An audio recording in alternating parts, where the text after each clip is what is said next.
Are you considering living in the Strip District of Pittsburgh, Pennsylvania? Well, come with me on a tour of the Strip District and I'll show you a few fun things to do, some restaurants around there, and what it would be like to live there. And what better place to start off this tour than right here at the bottom of the convention center. Technically, we're not in the Strip District yet. On the other side of this street is the Strip District. So the Strip District is pretty much what it sounds like. It's basically about a half-mile strip of land in between the Allegheny River and then a big slope side on the other side. And it's known for its restaurants, entertainment, and shopping. On this tour, we're basically gonna start right here on one side of the Strip District and then make our way all the way over to the other side. It's not that much area to cover, so it shouldn't be too long. You'll notice these little plaques around Pittsburgh scattered throughout, and they have little historic facts. And I'll just read this one off to you. Lewis and Clark Expedition. On August 31st, 1803, Captain Meriwether Lewis launched a 50-foot keeled boat from Fort Fayette, 100 yards downriver. This marked the beginning of the 3-year expedition commissioned by President Jefferson, which opened America to westward expansion. There's a bunch of little cool historical fact things scattered throughout Pittsburgh. As we walk a little bit further down this road, we are approaching the Heinz History Museum. If you didn't know, Heinz is originally from Pittsburgh. Yeah, this museum's pretty cool. Honestly, in my experience, it's way too big to see everything in one day. But luckily, when I went there, they said the ticket was good for the day I bought it and for the next day as well. So I'm guessing that's just how it works all the time. I've only been there once, but I'm guessing it's always like a 2-day ticket type of thing. Yeah, like I said, there's just so much to see in there. We had to like push ourselves to actually walk through the whole thing. There's a ton of really cool stuff in there. There's like regular history, war history, sports history, history about Pittsburgh, history about just the Heinz company itself. And I think that building there actually used to be an old firehouse. Oh, I didn't realize this, but actually on the side of it, it says in association with the Smithsonian Institution. Every once in a while in front of this hotel here, I'll see that funny looking hot dog mobile thing, but guess it's not out here today. A little bit further along Smallman Street here is Pittsburgh's Facebook Meta office. And apparently that's where they do a lot of virtual reality stuff inside of there. A lot of people don't realize this, but tech is actually one of the top 3 industries here, along with medical and education. Just across the street from the Meta office, there's a bunch of construction going on. I'm not sure what they're building there, but when I first moved here a couple years ago, that was like a big brick building, so it's gone now.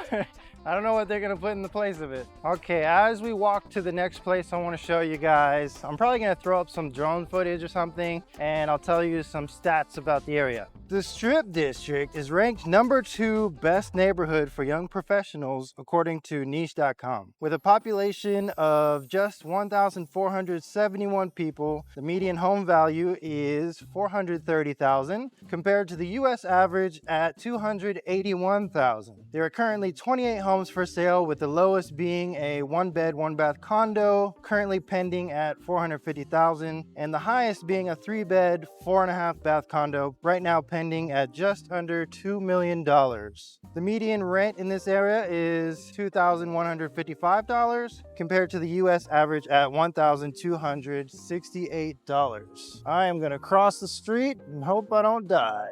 People don't like to let pedestrians cross here, I guess. In this area, 92% of people rent and 8% own homes. The median household income in the Strip District is about $120,000 compared to the national average at about $75,000. The majority of residents in this neighborhood have a master's degree or higher at 51% of its residents. While only 4% of families in this area have children, there are a few public schools with A and A- ratings that serve the Strip District, including Montour Elementary School, Pittsburgh Science and Technology Academy, and City Charter High School. There's also a few A+ rating private schools nearby, including Shadyside Academy, Winchester Thurston School, and the Ellis School, according to niche.com. The largest food market in the area is Wholeys. I know it looks like Wholeys, but it's actually pronounced Wholeys. Actually, I met the owner one day here and he told me the best way to remember it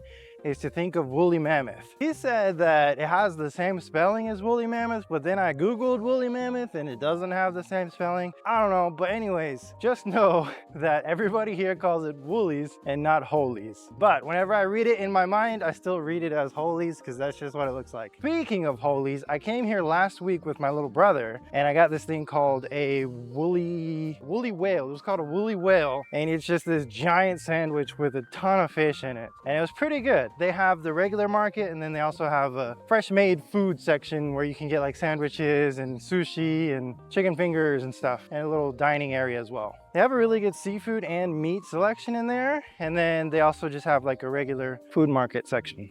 I do have a couple of requests for you guys though. First of all, we've been doing these neighborhood tours. We got plenty more to go, but if there's a specific one that you guys want to see, just let me know down below in the comments and I'll bump that up on the priority list of neighborhoods to do. And if you guys are finding any value in these videos, or if you think someone you know might find value in these videos, just share it with them, you know? And if you want, you can like and subscribe. That helps too. A little bit further down the street here is Sambok Korean market. First of all, there's a bunch of Asian markets scattered around Pittsburgh, but of the ones that are specifically Korean markets, I think this one is better of the two that I found here in Pittsburgh. I tried the one over near the University of Pittsburgh in Oakland, and the lady there was just not very friendly.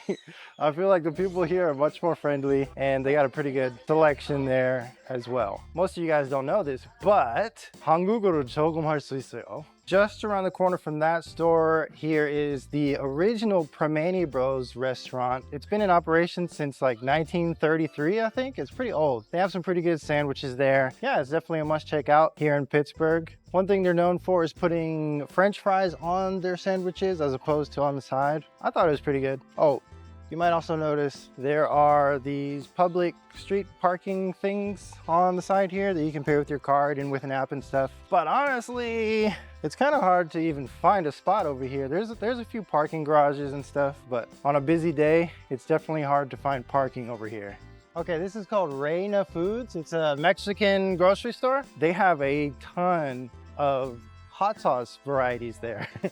I went there with my brother last week. This one section where it's literally just all hot sauce. If you like hot sauce, that's the place to go. We ended up picking up a few bottles there that day. And then actually just around the corner from there, this restaurant called Pamelas. Pamelas Diner. Pamelas is definitely a popular place for people to go to here. There's not a very long line right now, but on like weekends, like Saturday morning, Sunday morning, there's a pretty long line here wrapped around the corner. And I went there once. I mean, it was good. I guess I'm not too picky with my food, but it was good. We are going to backtrack a little bit. We're gonna go onto this road that's just parallel to that one we were just walking down. And we're gonna go a little bit back that way because there's this area here called the terminal. It's actually pretty new. I think originally, historically, this area was like actually the starting point for like a Pennsylvania railroad or something. But now there's this building here called the terminal, and there's lots of restaurants. There's like a mini golf place. There's a virtual reality place, and it's pretty cool. Actually, just last weekend, we came over here. It was the first event of about 10 events that they do every year for the Pittsburgh Vintage Grand Prix. Most of it is at like Shenley Park between Squirrel Hill and Oakland. But yeah, they did one event here that day, and there was cars lined up here along the street, and it was pretty cool. There was definitely some cool cars here that day. Yeah, pretty much everything in this terminal area right here is new. There's an Asian food hall. There's a passageway that goes through to the other side where there's townhouses and apartments. Oh yeah, and there's also a Shake Shack that just opened here a couple weeks ago. And I mean, Shake Shack's not like the best restaurant ever, but for whatever reason, just because it was new here, there was a huge line in front of Shake Shack for the first like week or two that it was open. Okay, so we are just now passing through the passageway going to the other side. And this road over here is called Waterfront Place. There's a bunch of townhomes right here, and then across the street from there, there's a bunch of apartments. And I wanted to show this area over here. Right over here, 1916 Waterfront Place is listed by one of my teammates on the Matt Durbin team with eXp Realty. It's a 3-bed, 3.5 bath, and it's listed at $1.35 million. And actually, I did a full video tour of this place. So if you want to see that, I'm going to link that video down below in the comments. A few other honorable mentions of the area. There is an Audi dealership a couple of streets over. There's the Pittsburgh Opera, which is an opera house here in Pittsburgh. There's this place called Coupe de Ville. I haven't been there, but I heard it's pretty cool. It's like a mixture of a restaurant, bar slash place where you can play games. I guess there's like pinball machines and duck pin bowling and stuff. There's definitely plenty of other cool stuff to check out in this area, but I mean, I gotta leave some room for you guys to explore for yourselves. A little bit further down Railroad Street, every year around Halloween time, they do this thing where it's like a fall festival type of thing, food stands, and they're selling pumpkins and stuff. And then they do this event. I think they do it twice every year. They drop this giant pumpkin. It's like when I say giant, I mean it's huge. I don't know how many pounds it is, but I'm gonna try to find a picture of it and post it on the video. But yeah, they just lift it up on a crane and then they drop it and you watch it explode. And I mean, it's kind of cool to check out. Really random, but it's cool. And yeah, I guess that's about it for this neighborhood tour. Remember, this is Tim Roberts, your Pittsburgh realtor. If you're looking to buy or sell in the Pittsburgh area, definitely reach out to me with the information below and let's see how I can help you. I'll see you guys in the next video.